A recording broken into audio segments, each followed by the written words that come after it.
All right. Says we're live. Don't know how true that is.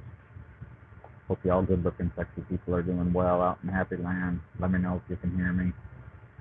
Can you hear me? Can you hear me out in Happy Land?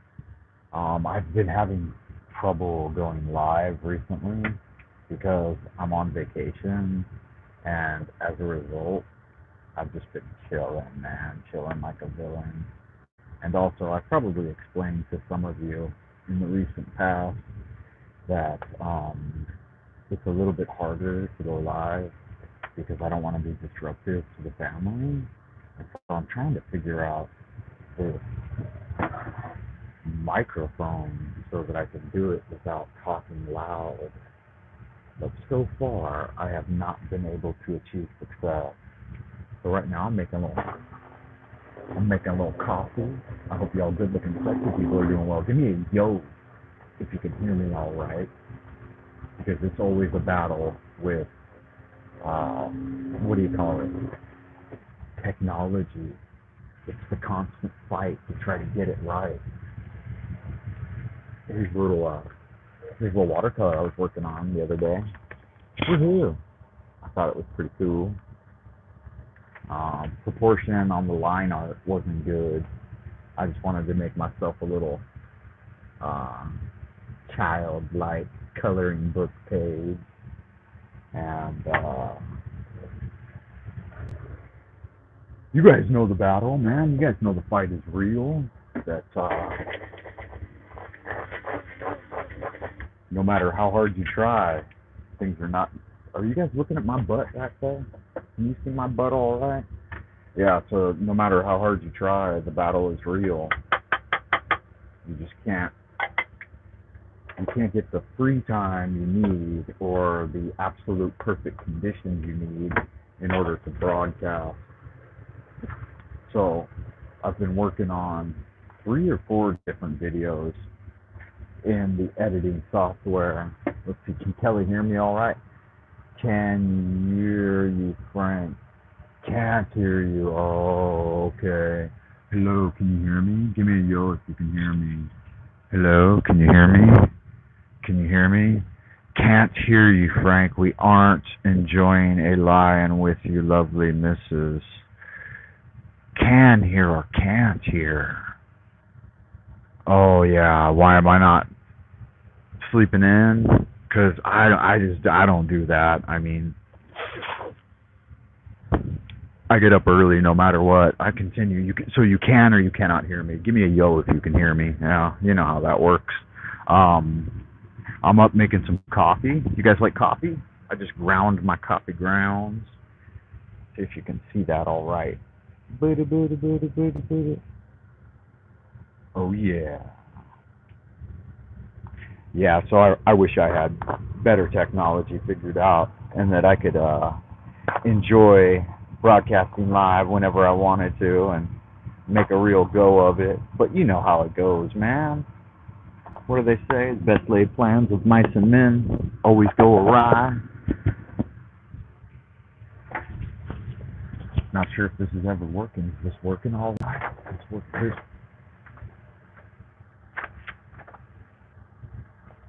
Here's what I've been working on. Hey, look, it's Monsieur Tiedrick. Good morning, Monsieur Tiedrick. Mr. Tiedrick, I got myself a bottle of wine for tonight, man. So check back in like, how long is that going to be? Like, I'm going to try to go live to have a bottle of wine tonight. So yeah, look forward to that, man. I will be more well rested because I'll get up, I'll do my morning routine, which includes coffee and kung fu. So I'm gonna get out there and do my kung fu this morning, and then I've already been up for like about an hour and a half doing my studies and working on an idea for a new path working tool. Yeah, I don't know. So just calculate it. Do the calculation, Jeff, in like 14 hours from now. So if you can't do the easy math on it, let me know what time is it. What time is it right now?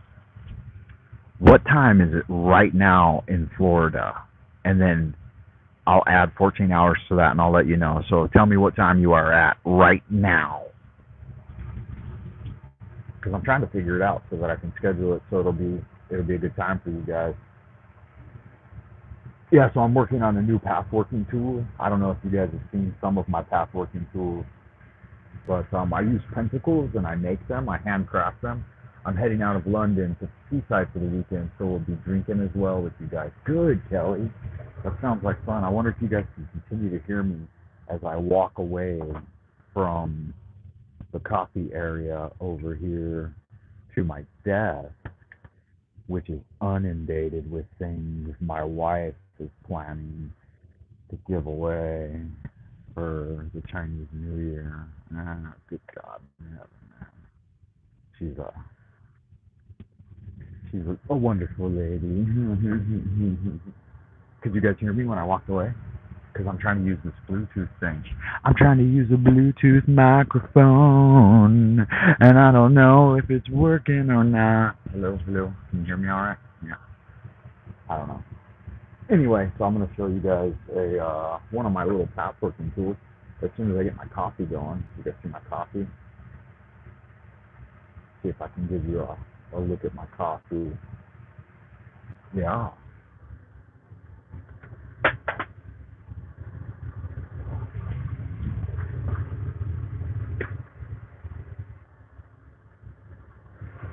Imagine my life, man. I'm trying to do everything from living inside a little box. I guess you guys live in a little box too, huh? Unless you live in an egg. I don't know if there's many of you out there that live inside an egg or not. Or like a Mongolian hut. That would be fun.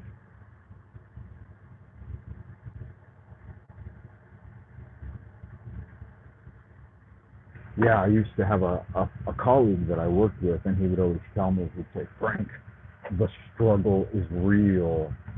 Because I'd ask him how he's doing. You know how the Americans, um, we like to say things like, hey, what's up? Or how are you doing? How's it going? That kind of thing. You know, very, very similar to every language on earth. But anyway, every time I would say, how's it going to him? Or how are you doing? I would, I, depends on which part of my life it was in.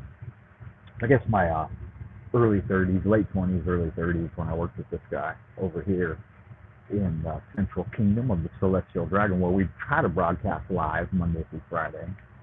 Anyway, so I'd ask him, I'd be like, how are you? That's what I would say. I'd say, greetings, sir. How are you? And he would say, struggling. Every time I asked him, how are you? He said, I'm struggling. And I'd look at him, and I was an easygoing guy, you know, free flowing. And I'd look at him, and I'd be like, fuck, bro, why are you struggling? What's up? What's wrong?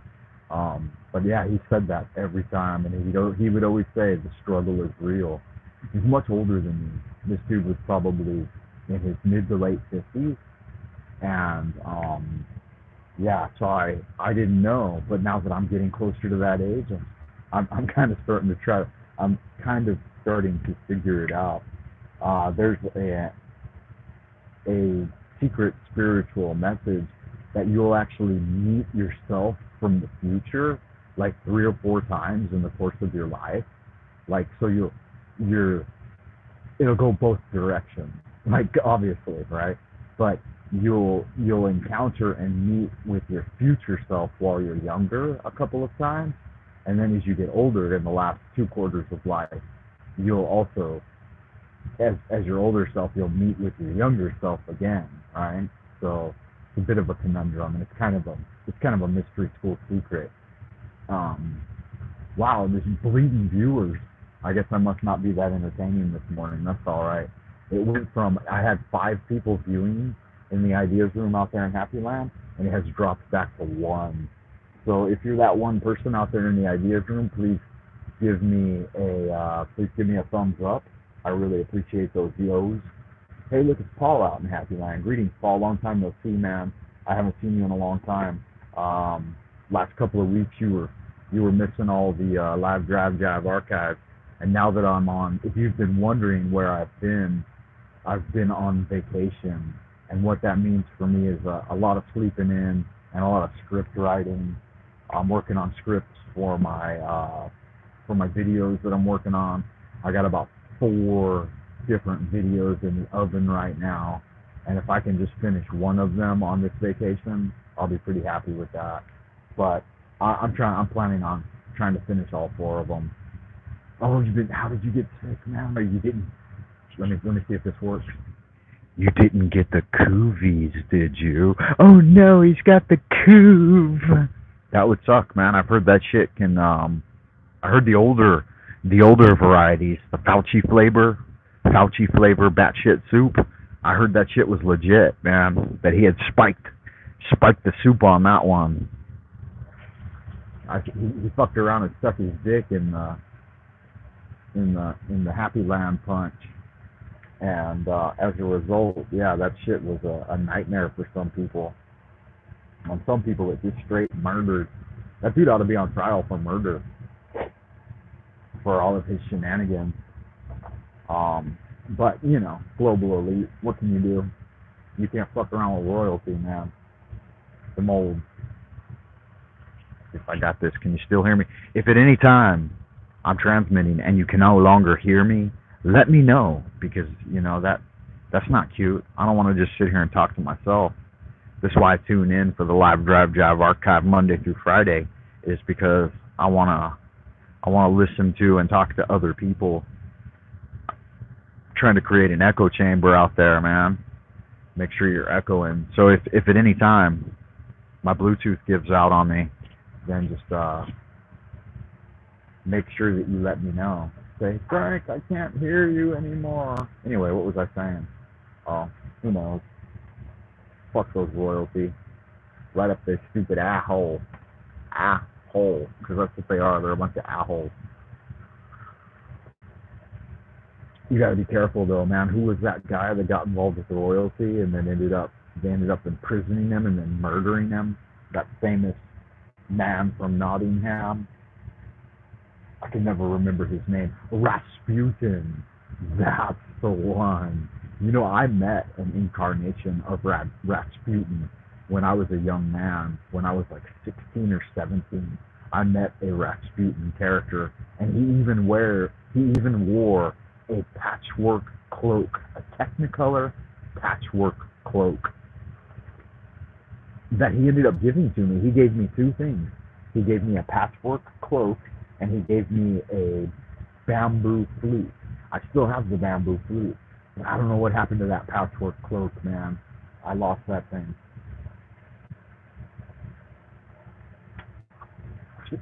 I'm pretty sure that he handcrafted that coat on his own, and he was like a Native American Indian guy, like a woo woo woo, and he was homeless, but he was a young man. I think he was only like 26, 27, something like that, and he was living a good homeless life down in San Diego, California, and he would spend a lot of time at our house, because when I was a young man, my father was a pretty successful businessman after his Navy career, and so we had a big 6-bedroom house in Southern California, San Diego, LA. Well, we had 2 homes. We had a home in LA and we had a home in San Diego. But I spent most of my time in the LA home with my younger friends until I was about 15. And then from 15 to like 25, I spent most of my time in the San Diego home. My dad was kind of a big shot, but we'll not talk about that. I start to miss my dad when I talk about him. He died when I was 19. So, he had a stroke when I was 19. It took him about a year, and he passed away finally. I was going to show you guys my flute that wandering vagabond gave me. He wasn't even a vagabond, man. Motherfucker didn't want to work at all. He was like, I ain't doing no kind of work. But he did handcrafts, and he liked to jump in the sack with everybody's wife. So that was a good thing about him, And he knew sex magic, and he was into Crowley. He was a Thalemite, but he wasn't interested in my understanding of magical systems. Hi everyone, truckers in Canada broke world-breaking record. It's already 50 miles long. They are saying 880,000 truckers have showed up. Wow, that's good. I like to hear that. I like to hear that people are actually trying to fight to get some of their freedoms back in life. So that wandering vagabond, he gave me this flute with this little bag, and he had a coat that looked just like this too. And he gave both to me because he enjoyed. So I met him in the park, and then he came over and he hung out at our house a lot and ended up sleeping and taking one of the rooms at our home because we had extra rooms and stuff, extra bathrooms. And so he just kind of moved in with us, and I don't know. I think he was screwing one of my sisters, but I mean, I think he was screwing everybody that he could, but that was his gig. He was a Rasputin type character, long black curly hair, and he had a coat. He had a jacket that looked like this, and he had this flute, and he gave both to me, and he taught me to play the flute a little bit when I was a young man. But yeah, I've still got the flute. It ended up cracking one winter here because if it gets even a little moisture and then it's in cold air, they will crack. But I've held on to this thing for close to 30 years now. I've carried this thing with me. So I consider it to be a magical item.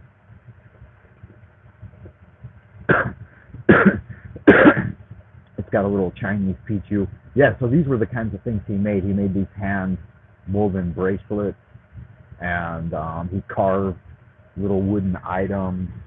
And yeah, so he was like into handcrafts and making what he called fetishes. Yeah, he was like the Pied Piper. He didn't seem to drive off the rats, though. It seemed like everywhere he went, rats would follow him. Birds living in his beard and shit. Now, he was a good-looking young man, though, and he had his magic figured out. But he didn't like to read, and he didn't like to study. He was into natural magic. And so when I brought him over to the house, I'm like 16, 17, and I already had a library of occult literature, everything that was published at that time. My mom was working as a manager at the bookstore. And so I would bring home a backpack full of grimoires every time I went to visit her. And so I had every occult and esoteric book that you could get your hands on at the time. And so I brought him over to the house, and I wanted to read read grimoires with him and stuff. And he was illiterate; he couldn't even read and write. But he had everything else figured out. He had the real magic figured out. He knew what it was all about. He knew it was all about sitting at the table and telling stories. And he had a ton of stories to tell, and he knew how to do magic. Because he would poke around with his magic wand and get into everybody's good time. And so yeah, fun stuff. Shouldn't go too far with my tales of wonder here.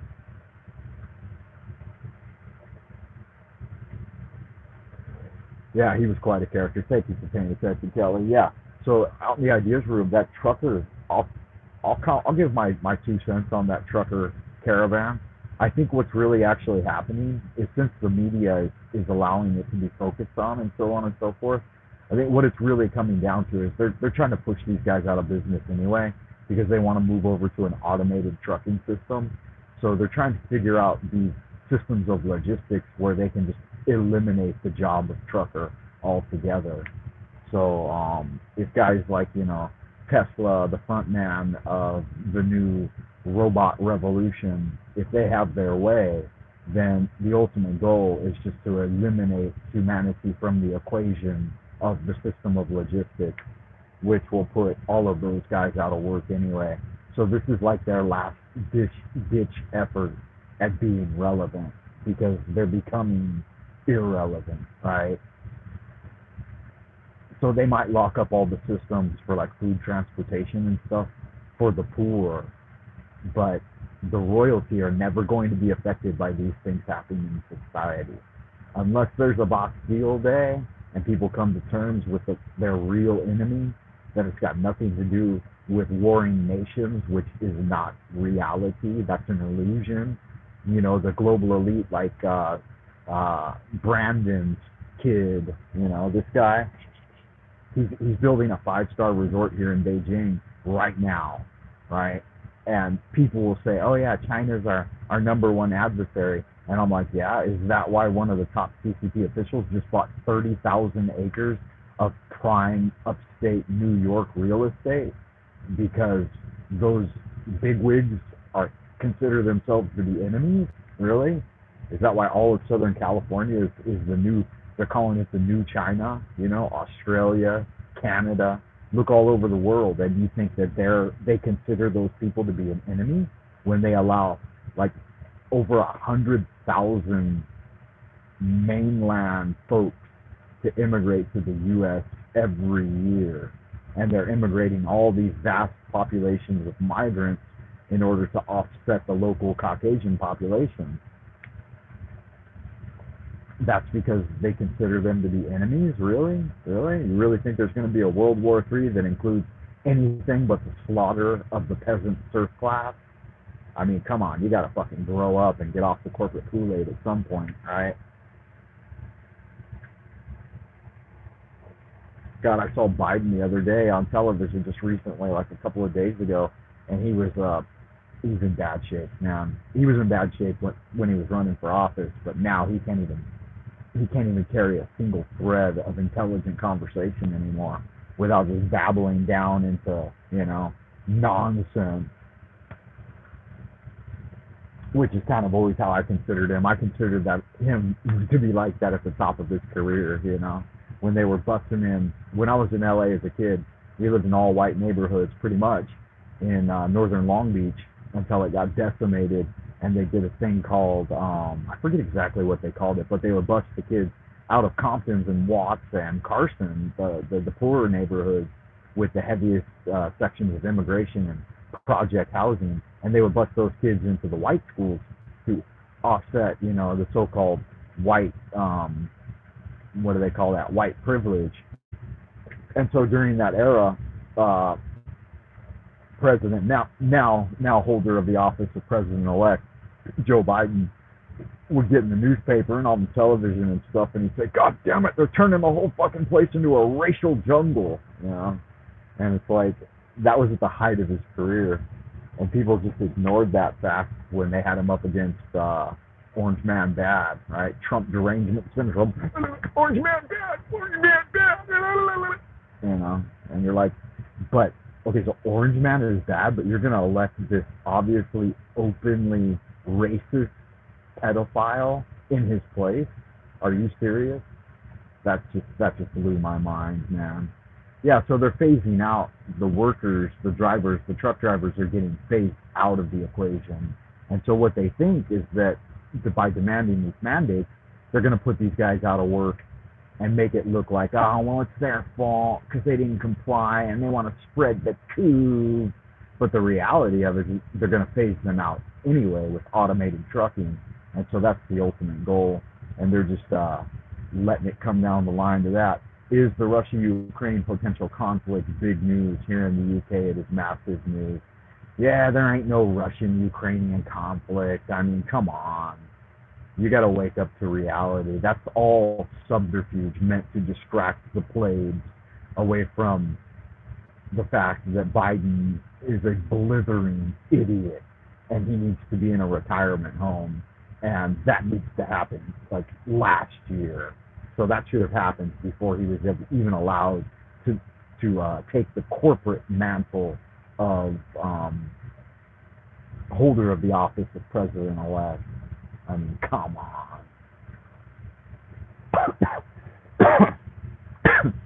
People talk about these conflicts and stuff, but number one, when Joe took office, the first thing he did was empower the Russian commander of their military, Putin, with a big oil deal project in the United States that Trump tried to block.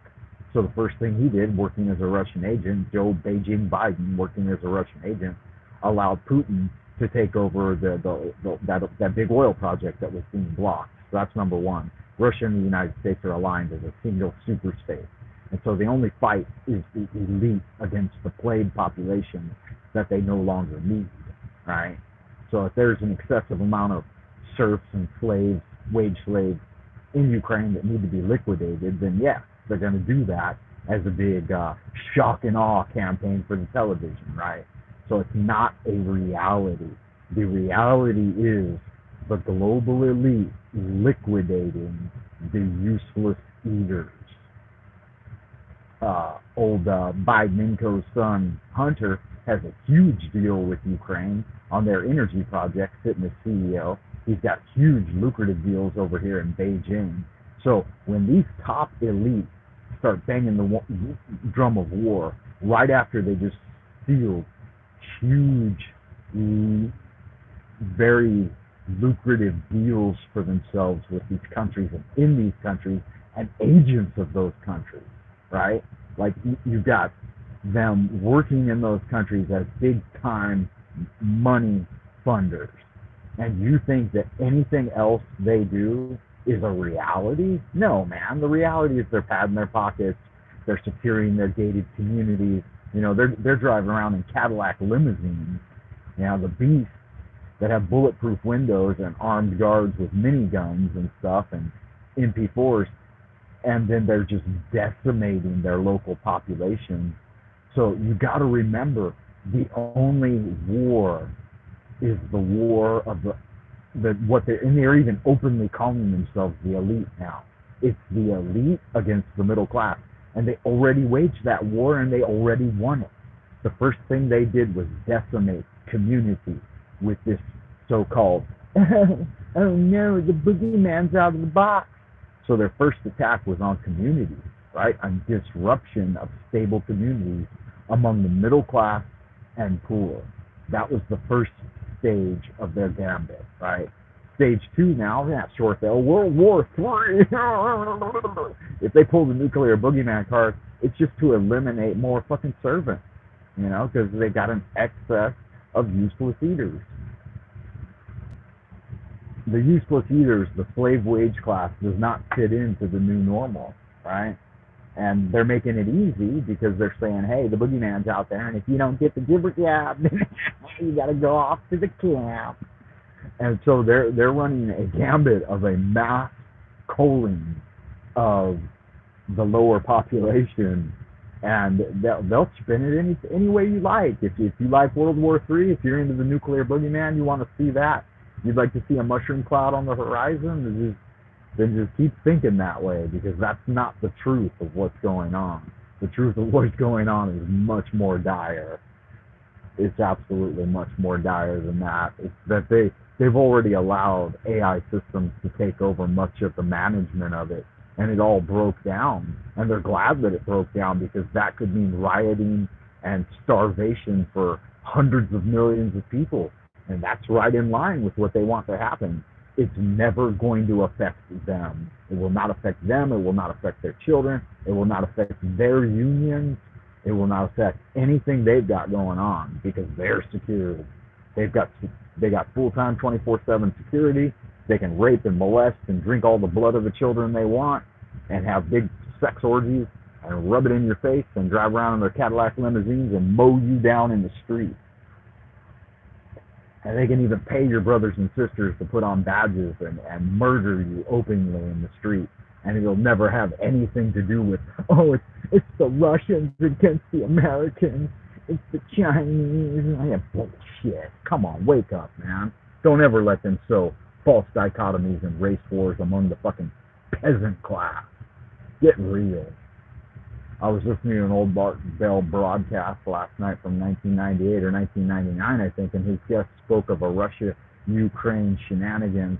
I was blown away this could go so deep. See, that's the thing, Kelly. I mean, you're talking like 20 plus years ago, they were rattling the same saber. These stories have been recirculated for hundreds of years. It's not about 20 years ago or 20 years from now. They're gonna roll out the same conflicts and stories over and over and over again. In another 10 years from now, there'll be another peasant terrorist uprising called ISIL or something. I mean, when are you gonna wake up? When are you gonna break the spell of the corporate Kool-Aid and realize that there are no nation states? There's one world order. There's one unified corporate oligarchy that's turned into a technocracy and is now artificially intelligently run, and it only serves the big party.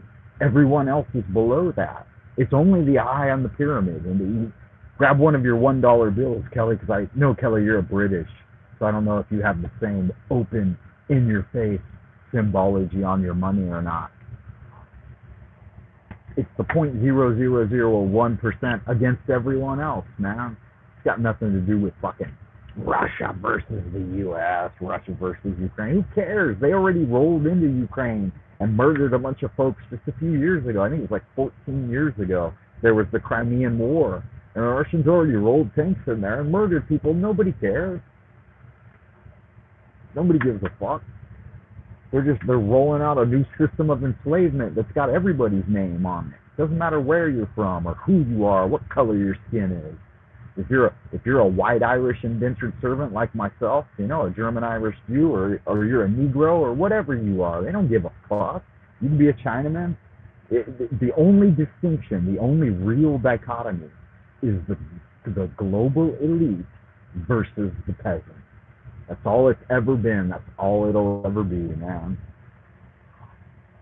You got to wake up at some point and start fighting back against the bullshit mainstream narrative that the American people have any enemy other than the people who are on television every day. That's your only enemy.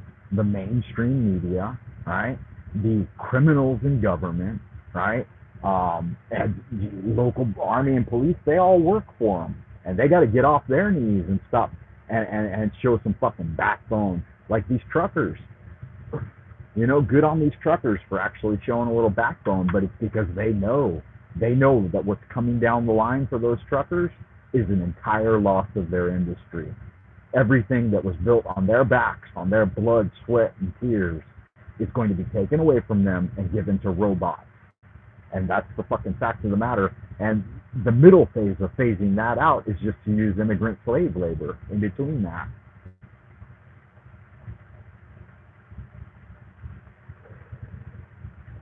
Hey, look, let me check, see who's in the ideas room. Give a little shout out to everybody. Kelly, good to see you.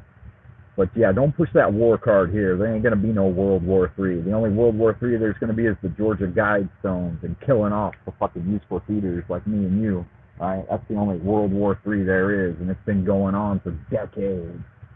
It started, as far as I know, it started back in the 1950s, man, when they started shitting all over the American dream. That's when it began for this motherfucker right here. Diane's out there. Hey, long time no see, Diane. I haven't seen you out in the ideas room in quite a while. Hey, OG Anthony's back. He's back in black. Back in black. I have a line. Anybody know? Glad to be back now. Cut loose from the noose that's kept me hanging around. Yeah, I love me some AC/DC, man. I didn't even know the AC/DC guys. They're British. I think they're right out of London, right? Or no, they're Australian. What a shocker. I think they were Australian.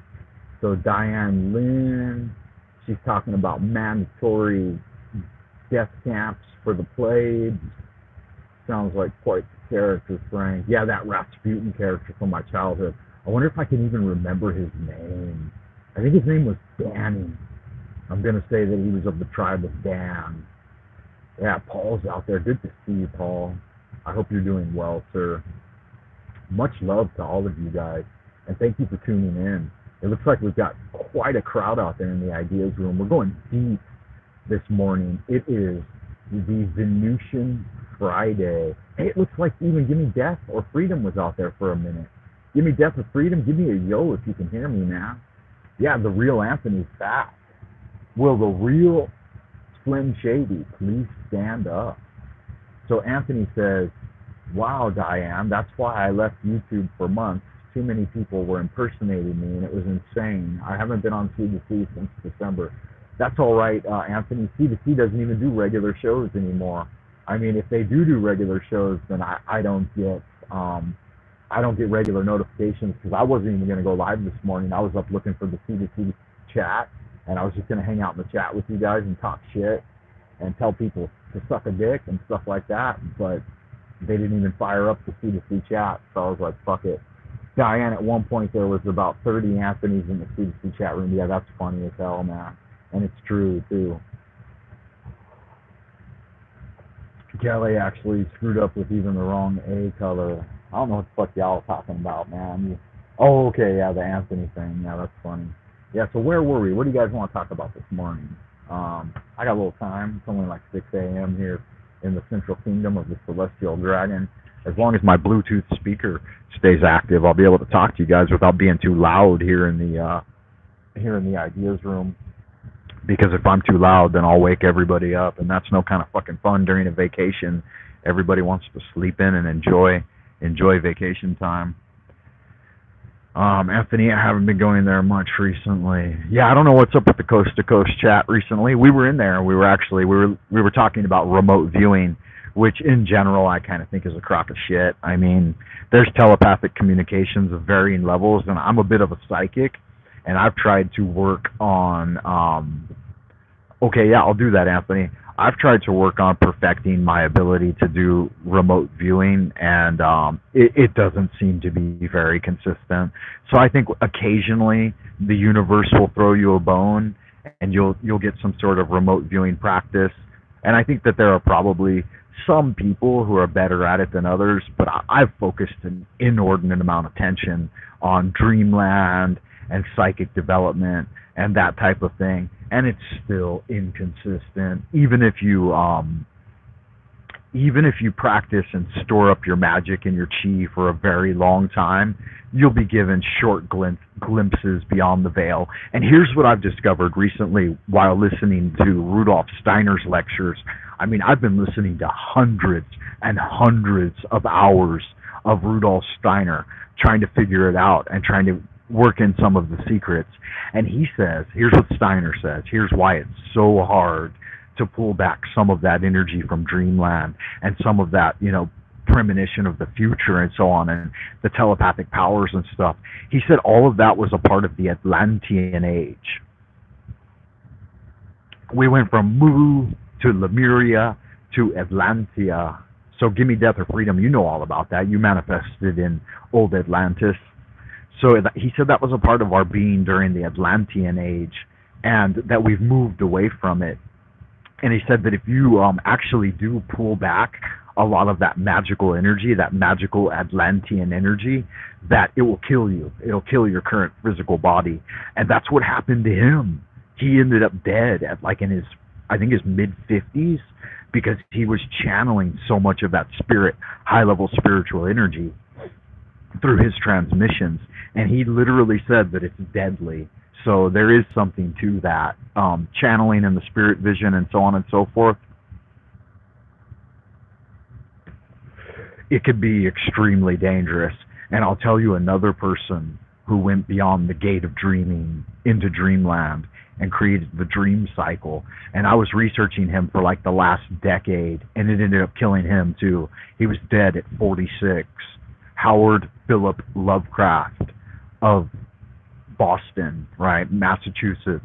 I think he was actually born in Rhode Island, but Lovecraft, he was born not in great health to begin with, but he was naturally attentive to the spirit realm, and he developed the dream cycle of Randolph Carter, and he figured out the secrets beyond the gate of the silver key, and it killed him.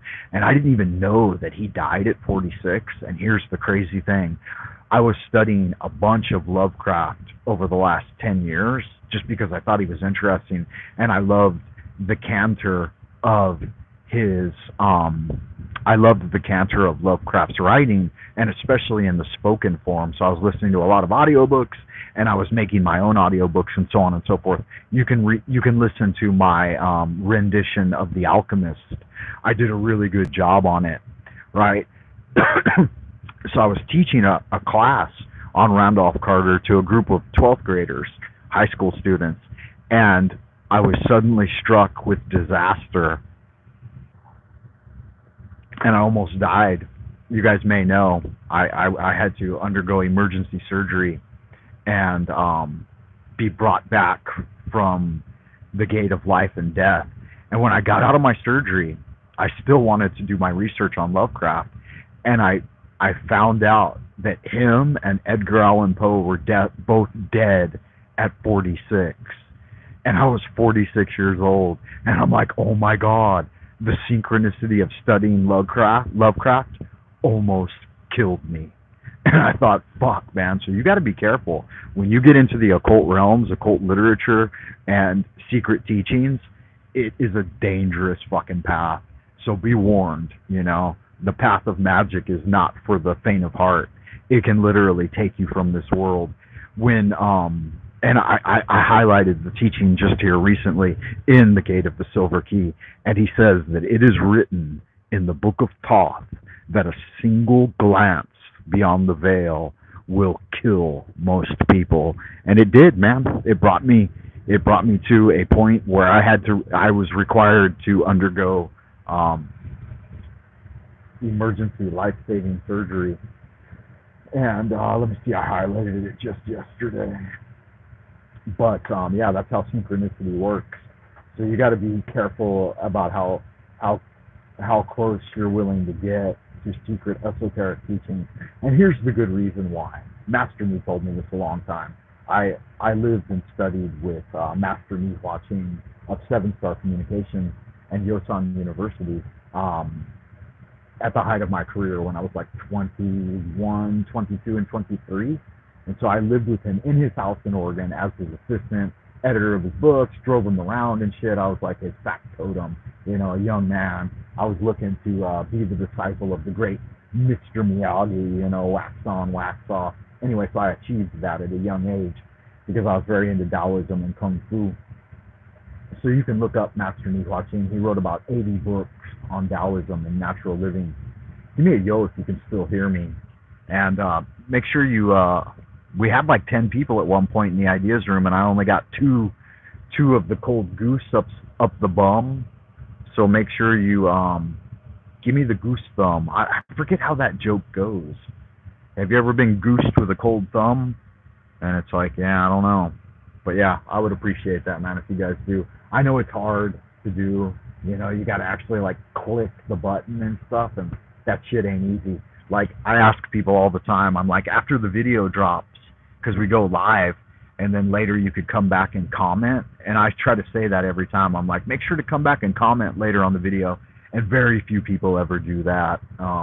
I think Paul does it occasionally, and Give Me Death or Freedom, he's actually, and Nunu, Atlantean Nunu, he'll come back and comment on the videos later. So I know it's a lot of work, guys, but it'll help build the channel if you actually do that. If you hit the thumb. If not, we're kind of wasting our time here, jerking ourselves off, as my dad used to say, spinning your gears. Yeah, so if we don't get those thumbs, then it just fucking ain't gonna happen. So yeah, if you guys can hear me, then. So this is chapter 3 of the Through the Gates of the Silver Key. I printed it up here in very small font. And yeah, I'm glad that I survived that, man. Started channeling too much Lovecraft, and it almost murdered me at 46. He was dead at 46. JFK was dead at 46. Edgar Allan Poe was dead at 46. Rudolf Steiner, I think he was dead at 46 or 47. So that's a very key time. Chapter 3 of Through the Gates of the Silver Key. What happens then is fiercely. Let me see if I can read this clear to you guys. If at any point you can't hear me, then let me know. What happens then is scarcely to be described in words. It is full of those paradoxes, contradictions, and anomalies which have no place in waking life, but which fill our more fantastic dreams and are taken as matters of course till we return to our narrow, rigid, objective world of limited causation and tri-dimensional logic. As the Hindu continued his tale, he had difficulty in avoiding what seemed even more than the notion of a man transferred through the years to boyhood, an air of trivial, puerile extravagance. Mr. Aspinwald, in disgust, gave an apoplectic snort and virtually stopped listening. So can you hear that all right? Is my transmission coming through? Yo, Frank, what time is wine? I said, Jeff, if you missed it, I tried to ask you what time it was in Florida right now. So if you can hear me, what time is it in Florida right now? and I'm gonna do my whole day of 14 hours from now. So what time is it right now in Florida? And guys, please make sure you hit that thumbs up button because I only see 2 thumbs up, and it looks like at one point there was 10 people in the ideas room. So take a moment to close the live chat and hit the thumbs up, and then come back. Before you took the hound out, Jeff, he asked, about, that's right, Kelly. Thank you, Kelly, for paying attention. I do notice that. Okay, wow. So about 6 a.m. Florida time, I will be awake for the wine show. See, that doesn't make any sense to me, Jeff. You said, Jeff, I'm doing this for you, bro. You said that you wanted me to go live around 10 p.m. Florida time. So what time is it now, right now in Florida? Oh, it's 5:33 p.m. Yeah, see, that doesn't make any kind of fucking sense then. If you want me to go live at 10 p.m. Florida time, that's like 5 hours from now. That would be noon my time. So I had miscalculated that, bro. That would be noon my time. I don't know. Maybe things will work out. Maybe everybody will bail out at noon, and I could do a live wine show at the middle of the day. Because when you're on vacation, the time don't fucking matter. No, yeah, that would be great, Jeff. I would love to do it. I mean, my wife already said that she's got to take my kids to our children, my beloved wife and our children. They have to go to the eye doctor today. So there's a good chance that 6 hours from now, 4 or 5, I will be at 6 a.m. do the show. Okay. No, man, we'll see how it works out. I like to be I'm a public servant. I'm a servant of the people. So we are reading. Tracy, welcome to the show. Good to see you. Make sure you hit the thumbs up because nobody's hit me today for some reason. It says I've only got 1 thumb out there, and I need at least 3 thumbs to continue. Otherwise, I'm going back to bed. You know what I'm saying? You know what I'm saying? We are reading Through the Gates of the Silver Key, H.P. Lovecraft. And I was telling everyone how studying H.P. Lovecraft nearly drove me to insanity, and it nearly murdered me. It made my brain explode, and I had to have emergency brain surgery to survive. And so no kind of fun right there. You got to be careful the type of literature you involve yourself with. Yeah, so let me see. I can't even read this, man. I don't have enough light here in the kitchen.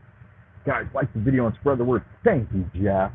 You and Diane are 2 of my best audience members, man. I certainly do appreciate that, and I noticed it. Yeah, thank you, Paul. Looks like you got that work done, Paul. I appreciate that shit, man.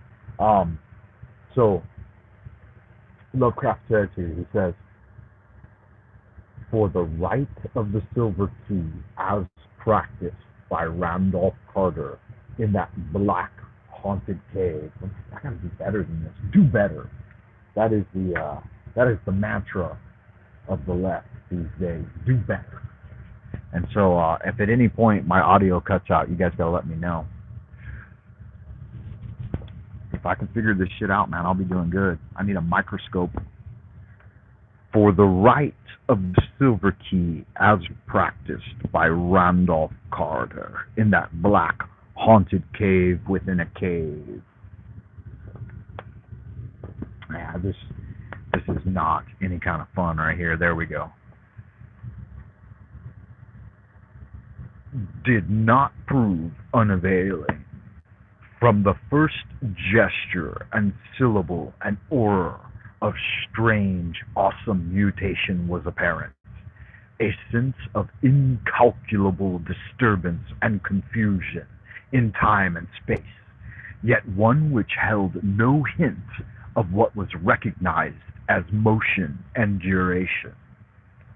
Imperceptibly, such things as age and location ceased to have any significance whatsoever. The day before, Randolph Carter had miraculously leaped a gulf of years, and now there was no distinction between boy and man, There was only the entity Randolph Carter, with a certain store of images which had lost all connection with terrestrial scenes and circumstances of acquisition. A moment before there had been an inner cave with vague suggestions of a monstrous arch and a gigantic sculpted hand on the farther wall. Now there was neither cave nor absence of cave, neither wall nor absence of wall. There was only a flux of impressions, not so much visual as cerebral, amidst which the entity that was Randolph Carter experienced perceptions or registrations of all that his mind revolved on, yet without any clear consciousness of the way in which he received them. Yeah, that'll be fun, Mr. Tedrick. Moans here, Tedrick. I appreciate that. Let's see. Let's get dialed back in here with the chat and see what everybody's talking about out in the ideas room. Yes, indeed. Welcome to the chat, Tracy. Good to see you. Blessed be the creator of the cosmos and his beloved only begotten son. Monsieur Tedrick's here. Diane's still here. Kelly's still here. Paul's still here. Good stuff. Good to see you guys. Give me a yo if you're out there in Happy Land. I appreciate that. We are reading Through the Gates of the Silver Key with Randolph Carter. Right? A gigantic sculpted hand. So there's my gigantic sculpted hand. We are on paragraph 3 if you're keeping up in your own copy, which I hope you don't have a copy of this shit, man, because you got to watch out. These dark magic grimoires can lead you into the fathomless cavern where the troglodytes dwell. And that's scary shit, man. I know as a guy that's been into the abyss, that's not any kind of place you want to go if you don't have to. Don't do it if you don't have to. I do it for you so that you don't have to. And then I come back with the good word. Let's see. By the time the rite was over, Carter knew that he was in no region whose place could be told by Earth's geographers, and in no age whose date history could fix. For the nature of what was happening was not wholly unfamiliar to him. There were hints of it in the cryptical narcotic fragments, and a whole chapter in the forbidden Necronomicon of the mad Arab Abdul al-Hazarad, and had taken on a significance when he had deciphered the designs graven on the silver key. A gate had been unlocked, not indeed the ultimate gate, but one leading from Earth and time to that extension of Earth which is outside of time, and from which in turn the ultimate gate leads fearsomely and perilously to the last void, which is outside all Earths, all universes, and all matter. Right? So that's scary shit, man. I went there, and in Lovecraft's poem, where the nameless planets roll, it's really, really scary shit. But yeah, so I had been studying this stuff for like a decade, and sudden death approached me, and I nearly was pulled into the ultimate void, beyond the ultimate gate. And I'm glad that I didn't go, man, because a spirit actually came to me, and I asked everyone to pray for me that I lived through that, because I didn't want to abandon my children and my family and return to the void. I mean, that ain't no kind of fun. I enjoy my life here on Earth, no matter how hard it is. I get up every day and I do my work. And I don't want to be, I don't want to lose life. I want to stay here with y'all. That's why I stayed away from that old Fauci flavored batshit soup. Fucking didn't want no part of it. He came over here smiling, that Swiss Nazi. He was down there in Wuhan making trouble, and I'm like, motherfucker, I will slap you straight in your gob if you try to pull that shit on me. And he's like, hey, how about I slip a little something in your batshit soup, Frank? And I'm like, why don't you go fuck off? Why don't you go fuck yourself, stupid asshole? Anyway, here's the meat of the thing. Here's the real passage.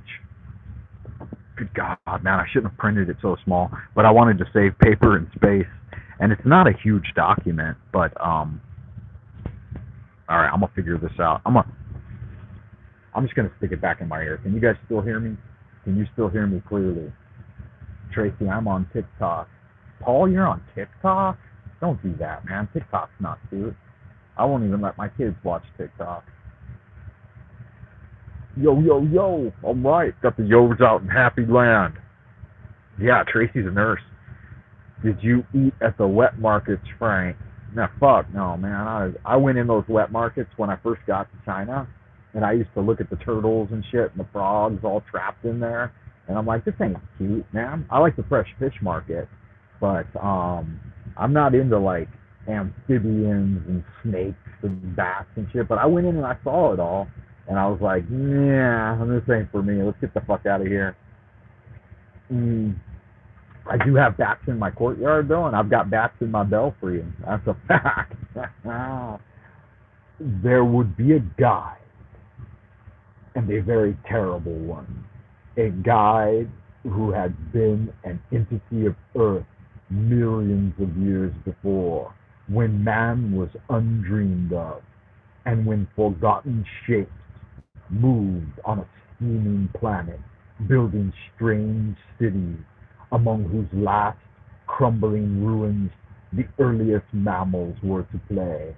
Carter remembered the monstrous Necronomicon, had vaguely and disconcertingly adumbrated concerning that guy.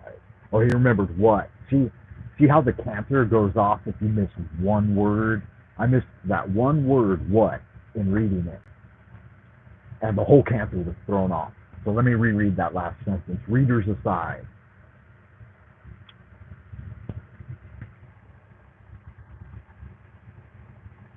A gate had been unlocked. Not indeed the ultimate gate, but one leading from Earth and time to that extension of Earth which is outside of time. There would be a guide, and a very terrible one.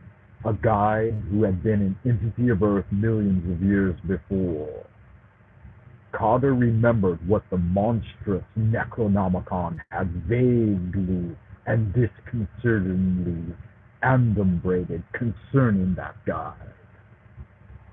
And while there are those, the mad Arab had written, who have dared to seek glimpses beyond the veil and to accept him as a guide, they would have been more prudent had they avoided commerce with him, for it is written in the book of Thoth, how terrific is the price. Sorry guys, I wish I had this whole paragraph on the same page.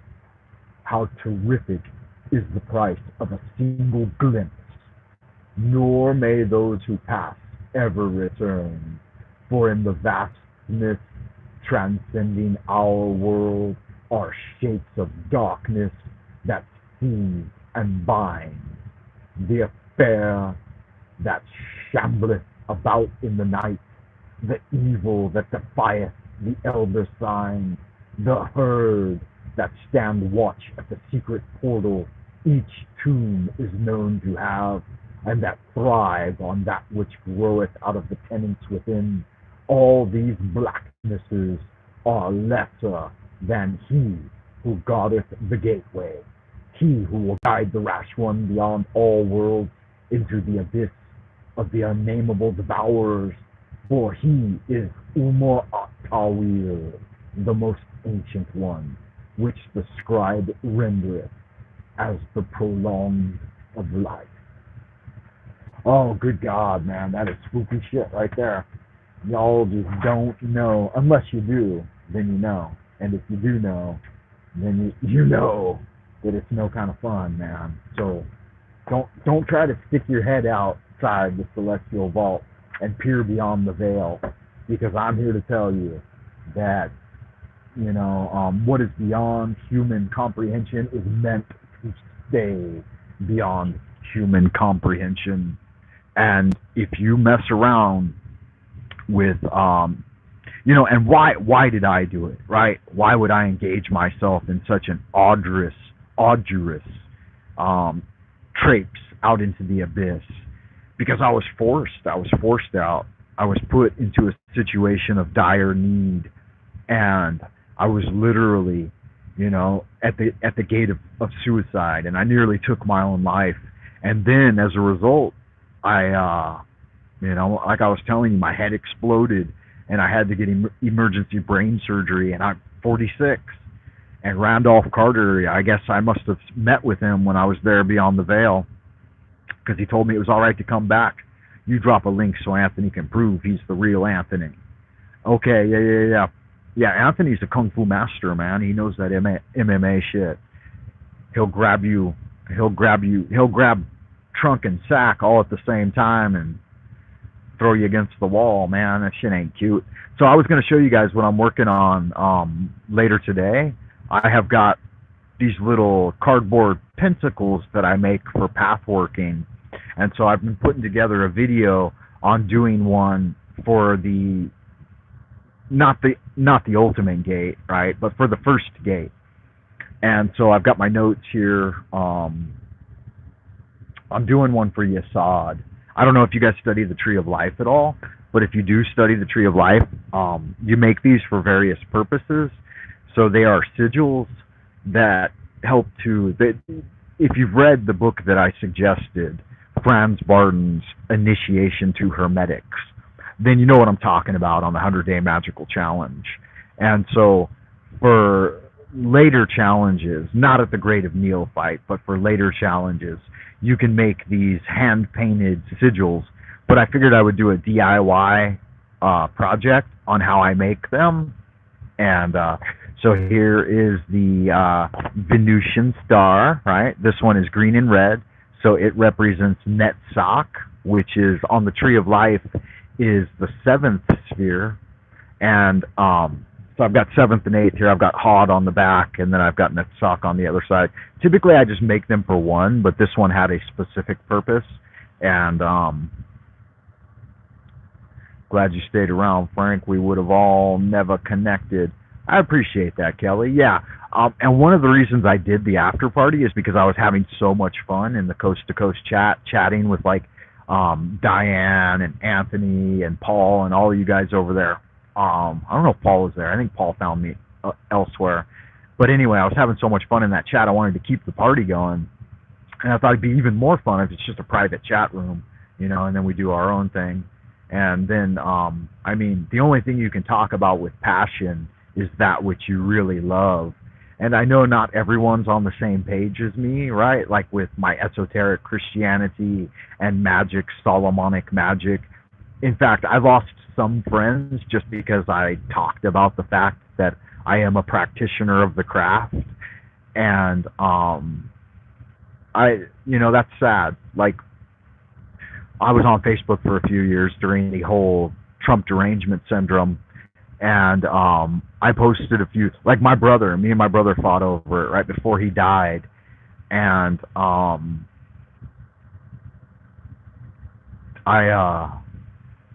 was like, bro, I already saw the prophecy, and I knew that Trump was going into office, and I'm like, he's already won the election, and he's going into office. And when it actually happened, and he favored Clinton at the time, Hillary, and when it happened, it like kind of put a rift between our relationship, and I'm like, bro, I told you it was happening. He had the zeitgeist, and he was going in there full on flame with Americana, and people wanted that, people that mattered wanted that. Oh, you saw me on Apollo's Odyssey? Wow, how awesome, man. I like Apollo. I can't tune in all the time, but I watched her show yesterday, and I put a comment down there. And I noticed there was some guy that had commented like 100 times, like he thought it was the chat room. And I'm like, bro, there's a difference between the live chat and the comment section. My mom does that too. Sandra Sue, if you're out there in Happy Land, I love you. But she'll put like 100 comments sometimes on a single video. But that's okay. I mean, whatever, some people don't get it. There's a difference between the live chat and the comment section. So I'm going to make one of these little pentacles later. Um, some people see the five-pointed star and they're like, "Oh my God, it's Satanism," and I'm like, "No, it's not. This was actually the symbol that was on King Solomon's ring.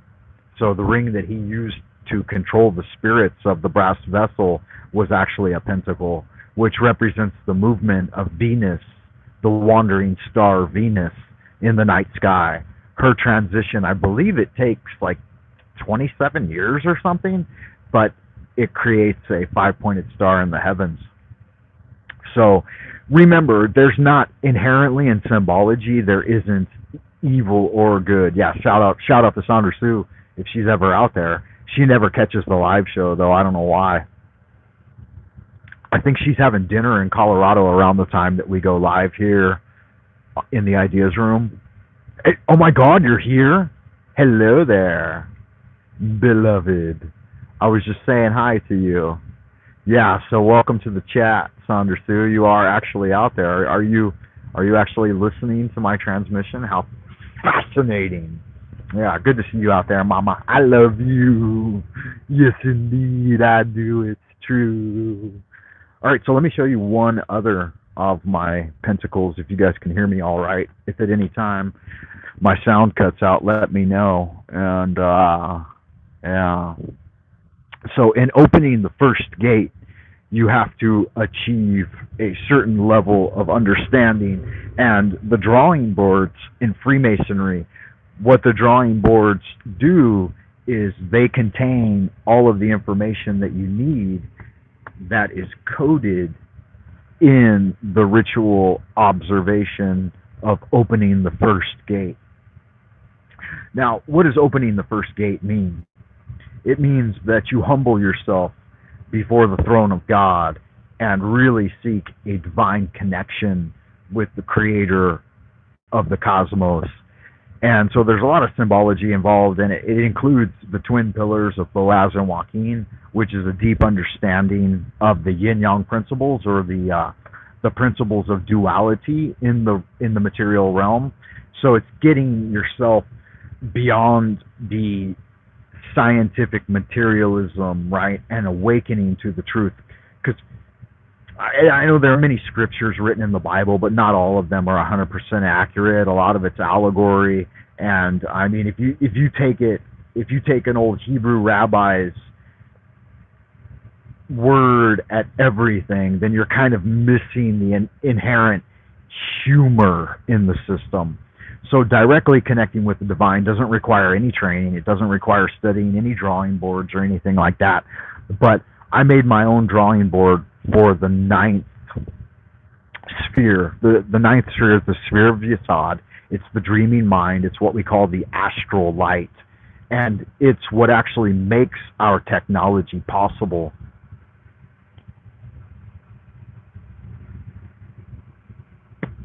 Having myself a JP Farrell, smoke them if you got them. So the astral light, that mercurial energy, is actually what makes our technology possible, and what actually makes these dark mirrors able to function, and that we're able to use them. Imagine just a few years ago when I was a young man and I was studying my grimoires, and Sandra Sue can testify to this. She was manager at a bookstore, in fact called the Book Star, and that's where I picked up a lot of my grimoires. I don't think she actually knew that I was shuffling in there with my backpack after school and filling it with 15th century grimoires on magic and esoteric literature, and then compiling a library of studies that interested me. But anyway, you can imagine that back when I was really young and I was learning about the dark scrying mirror, and it's like, well, yeah, you can, through these dark scrying mirrors, you can project your consciousness through time and space. And I'm like, yeah, that's real. And I remember when I was a little boy, like probably 7 or 8 or 9. You may even remember this. We were back at the old Deerford place, and I fell into I had a fever for like 3 days, and I had a dream, and I saw a dark mirror. And I think I told Mom and Dad about it, but I remember all the details, and I wrote it down. But there were these characters coming out of, there was darkness within darkness, and there were these Chinese characters coming out of time and space, and I could touch them, and they would open, new worlds of information. And I saw all this flooding into my mind when I was like a 7-year-old boy. And I knew that the dark mirrors would become a reality in the near future. And so here it is right now. I've got a dark mirror sitting in front of me, and it's using mercurial energy and the combination of chemicals and rare earths in order to create a dark mirror that I can look into and transmit a message across time and space that will be etched in the Akashic record for all time. But anyway, to get you guys on page, I did this one recently. And so this drawing board shows the 9th sphere of Yesod and what it means to actually have a UFO observer experience. You've got the twin pillars of Boaz and Joaquin, and you stand upon the platform of the Tetragrammaton and then send up adoration into the celestial vault. And so on the left side, you see there Boaz, which is the pillar of severity, which is actually, see, and here's the thing about the drawing boards. A lot of people get confused sometimes because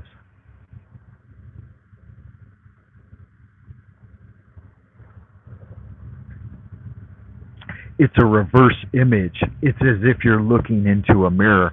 And so you need to know that the left side of your body is actually on the side of Joaquin, the feminine. The left hand is the feminine, and it's the receptive hand, right? And so the on the side of the emperor, on the left side, at the left hand of the emperor, is the administrator of peace and academics and study. And at the right hand of the emperor is the angelic administrator of war, and aggressiveness and taking. And so you have the masculine principle on the right and the feminine principle on the left. So when you use a drawing board, what you have to do in pathworking is you project yourself into the image. So you imagine yourself standing on the platform and looking outward, right? So that's why, for me as a young man, like a young initiate into the mystery school tradition, I would oftentimes get confused with these, and I'd be like, well, wait a minute. I'm looking at the left side, which looks like Boaz, right? The pillar of severity, the masculine energy. And I thought, that's not right. From everything I've learned about the Eastern mystery school traditions, the right side should be the masculine side. Anyway, so I finally figured it out. I thought I would share that with you guys. If you hadn't figured it out already, maybe you had,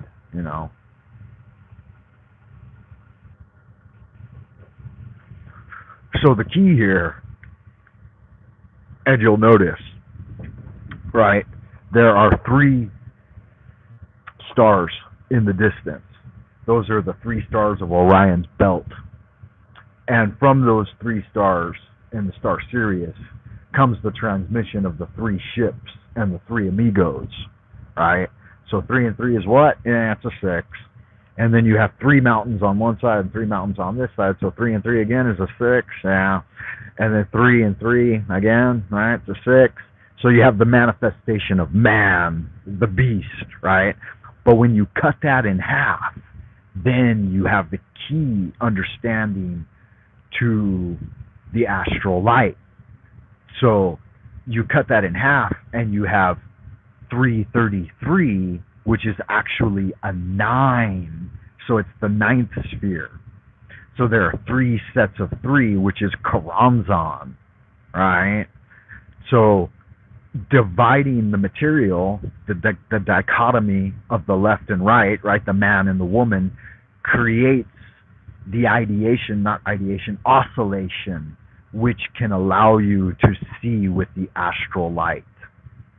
And so that's one of the secrets that I figured out. And I'm making a design for a sigil that I want to do a video on actually today. I'm going to work on doing all of the filming and putting it together, and it's going to be for the Sphere of Yesod, and so it's going to be bigger than this one. It needs to be big enough to see well while I'm seated in meditation. So it'll look like this. It'll be of this design, which is double corrugated cardboard and then sealed up, cut into a disc, sealed up, foundation paint, and then painted with the sigils on it. And so the sigils are going to be the 9s. So on the facing side will be the nonogram. It's called a nonagon, a nonogram and a nonagon. So on the light side, the masculine side, the side you want to get into, right, going up the tree of life, you will see the nonagon with the moon and so on and so forth. And then on the reverse side, the clip-off side, which I don't suggest messing with, the dark side, you'll see the nonogram, which is the inverse image of it. And yeah, so it'll be fun. I'll get that together, and you guys can enjoy that. And I'll launch it as a premiere. So we'll do the whole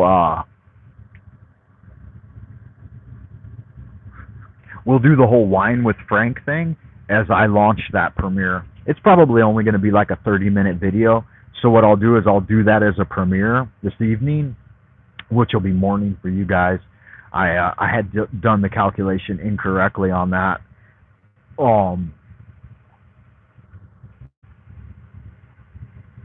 Monsieur Tiedrick asked me if I have a sensei. Yeah, you can look up my old sensei, Negashe, Monsieur Tiedrick. His name was Master Ni Hua Ching.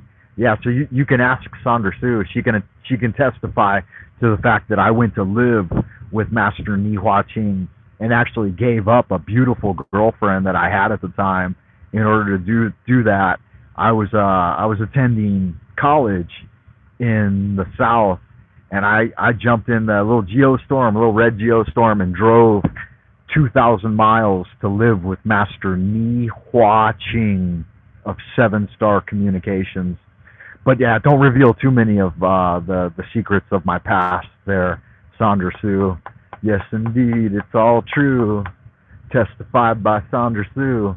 Yeah, so Master Ni Hua Ching, I studied all of his books when I was a teenager, and my greatest wish and dream was to meet him and live with him. And so I started going to his public talks, and I seduced him into allowing me to become his secretary. But the problem is I was living with him. I was spending my own money on my own gas, my own food, and everything, and he wasn't paying me to be a live-in servant. I had to, so it's kind of like attending college, you know, but as a live-in servant.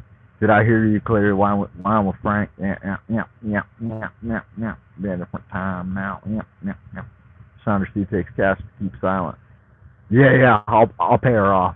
In fact, I'm planning a little trip if I can manage it. If I can break through the black magic that has hitherto held humanity in thrall, which I intend to do. You know, with the Lord Almighty as my guide, and by the blood of the Son, we need to all work on that unifying prayer together to cast out the demonic entities that are running around in the world today, because they are some dark bastards indeed.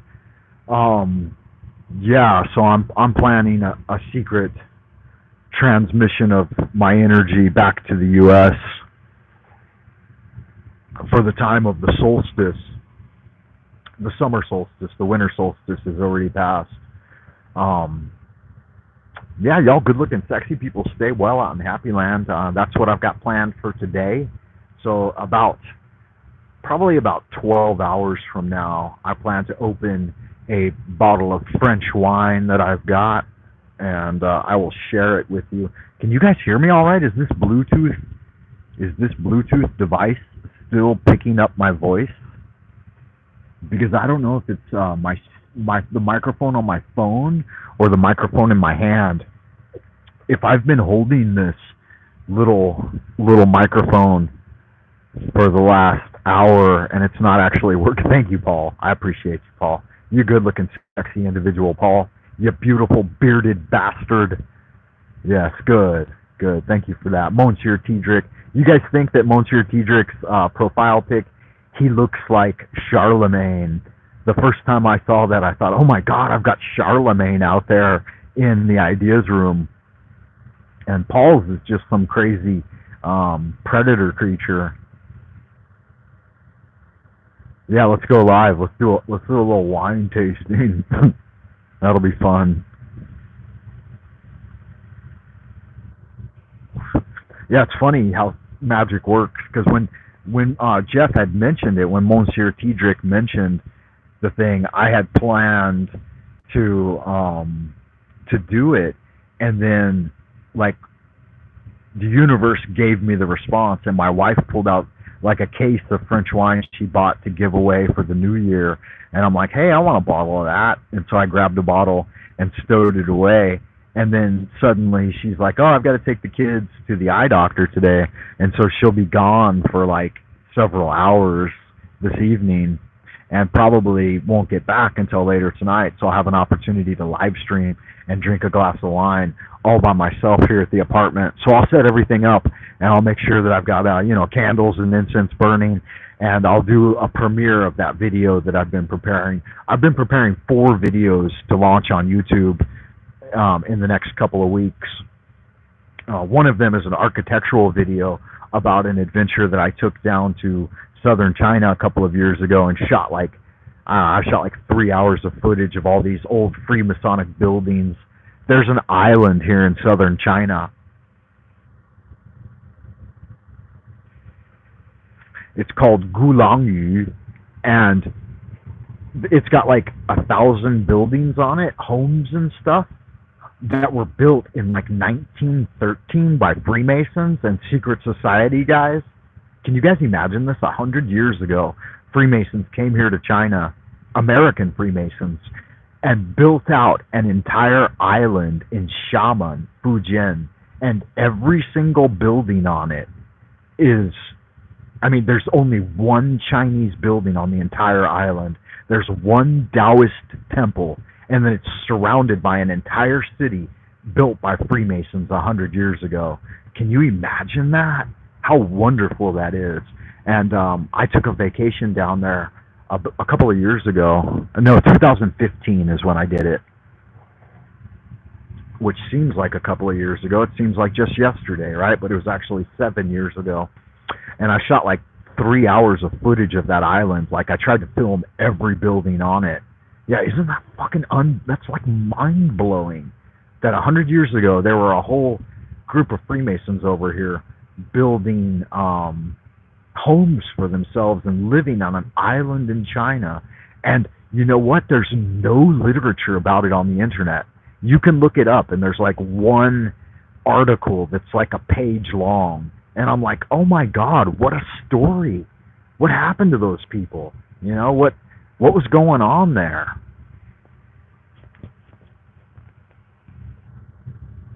What were Freemasons doing 100 years ago, hanging out on an island in China, building houses and living, and like had an entire community, a thriving community that can only be reached by boat? It's just mind-blowing. But anyway, I shot video footage of the entire island, and it's been taken back over again by the native Chinese, of course. But it blew my mind. The homes are so beautiful, and I'm like, and you can actually buy them too. And I'm like, this is what I want to do. I want to buy a home down here. And then I thought about it, like, you can't really. You could if you were just flooded with money, but the problem would be there's no way to really interact with the community. Maybe I could get a job as an English teacher down there. Here's another fascinating synchronicity. When I was planning on coming to China as a young man in my late teens, I was working at a Chinese restaurant, and I met the only American that had ever achieved, he was the first American to achieve citizenship as a Chinese person. He came here back in the late 80s, I think, and he was down in Xiamen, and maybe I should go down there and interview him. His name's Dr. James Professor Brown. I forget what his first name is. Maybe it's Benjamin Brown, something like that. I don't remember. But anyway, he came in the restaurant and he gave me his own autobiography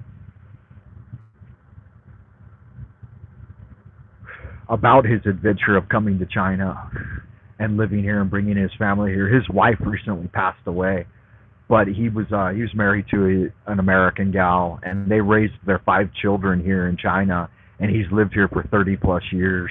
I guess nearly 40 years now. And he was on TV the other day, and I saw him, and I'm like, wait a minute, who is that guy? I know that guy.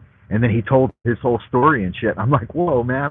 I was working in a Chinese restaurant when I was like 19, and I met that guy. He came in, and he gave me an autographed copy of his book and told me about his adventure to China. Because I was telling him, I'm like, bro, I've been studying Chinese on my own, and I want to go to China. And he's like, do it. He's like, I live over there as a professor at Xiamen University.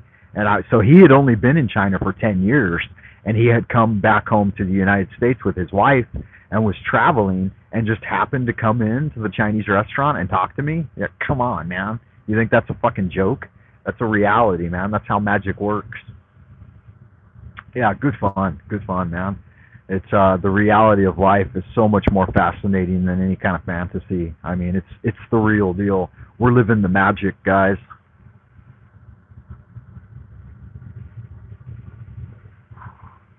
Like Marcus Aurelius says, man, when you awaken in the morning, just take a breath and think what a glorious, beautiful thing to be alive again, to love and to live and to breathe and to be among the light, you know? Quit the darkness and seek the light.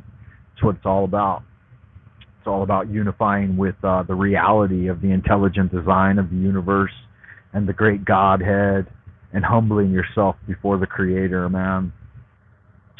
That's why I get a little ticked off sometimes when people are like, oh, you practice magic, you must be evil.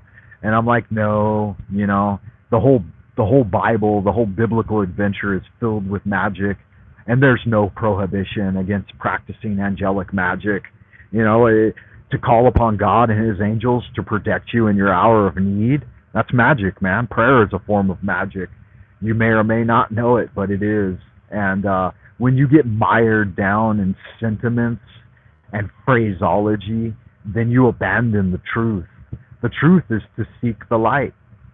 Yeah, that's right. Magic and magic are two different things.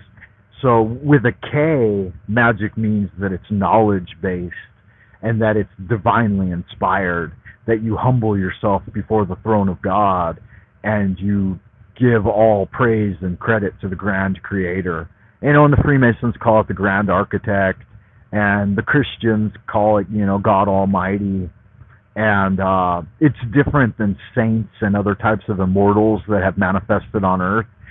And before the great one God of Abrahamic tradition, there were the many gods. And it was the introduction of monotheism by the Christ consciousness, you know, that made a transformation for humanity. And so basically he made it easier for folks, you know, through faith and stuff. But prior to that, there was a great era of hard work was the only way to do it. You know, that you had to literally learn in order to be saved. But these days, a lot of folks, you know, they don't have time for learning, and they're out there working hard and stuff. And so they can be saved by the grace of God and the blood of the Son, metaphorically, right? You know, because it's a thing that really happened in a sense. But there's also an esoteric inner order and a secret teaching. Thank you, Monsieur Tiedrick. I appreciate the vote of confidence. So in the secret teaching, it has more to do with the cultivation of the understanding of the divine feminine aspect, which has all but been abandoned by the patriarchy and so on and so forth. But the real union of, we kind of figured it out I mean, it's been figured out for a long time, but monotheism also gave birth to monogamy. And so the basic righteous model is one of monotheism and monogamy. And when people stick to that, then they flourish, they thrive in the light of the divine. And when they abandon that, right, and then just try to get into all this transhumanism BS, then the world becomes a Sodom and Gomorrah. And that's what we're seeing right now. We're seeing the rolling back of the veil of darkness. And in a time of great darkness, it's better just to hide yourself in your cultivation. And that's why, like, the last week, I haven't done any transmissions because, man, I've just been hiding myself in my cultivation, hanging out with my kids and cooking and cleaning and doing all that happy horse shit. You guys know how it goes, man. As a servant of the people, you'll find yourself on your hands and knees scrubbing the floor in order to keep everything tidy. You got to keep it tidy and make breakfast and stuff like that. So it's probably getting close time for me to wrap it up. Man, look, it took me an hour and 30 minutes to drink a single cup of coffee. A single cup of coffee. So have yourself a coffee and a hot dog, and I will see you guys back here later this evening after I've had my afternoon nap, and I will open that bottle of French wine brought to you by Monsieur Tidrick from the great land of Charlemagne. Let's see. Bonsoir. Comment allez-vous? Et toi, et tout? Et toi bien? Merci. Merci beaucoup. That's about the extent of my French right there. I can only count to 3. Un, deux, trois. So, yeah. See you guys in about 1/2 rotation, revolution circuit of the great fiery chariot of Helios, right? Because he's coming up over the horizon right now, man. He's on his flaming chariot, and he's whipping those horses into action. And he's like, hey, Frank Monday, what are you doing up so early? And he knows when I'm doing up so early. I'm always up before the crack of dawn, man, because that's what I do when I work. I got to get up and at 'em first thing in the morning. I will see y'all good-looking, sexy people in the abodes of the future. I'll say a little prayer here to sign us off. Lord of the universe, the vast and the mighty one, creator of heaven and earth, maker of all things visible and invisible, master of both the light and the darkness, we adore thee and we invoke thee. Send your holy guardian angels to protect everybody out in Happy Land. Send a guardian angel to Monsieur Tidrick, Diane, Tracy, Paul, Sandra Sue, and all y'all good-looking, sexy people out in Happy Land. We ask all these things in the name of the Father, Son, and the beloved esoteric inner order mother, Mary Magdalene, the beloved wife, high priestess. And I always like to give a shout out to my pagan friends too. So if you're out there in the woods, sky-clad, casting a Wiccan circle, and Pan is your man, then there's nothing wrong with that. That's cool too. It's only the bad guys, that I don't appreciate the bad guys. Everyone that's working towards truth and cultivation of the divine spark within your breast, much love to you. Until then, y'all good-looking, sexy people, stay safe, and I will see you in the abodes of the future. That's right. As above, so below, as we wander on down the road. Bye for now.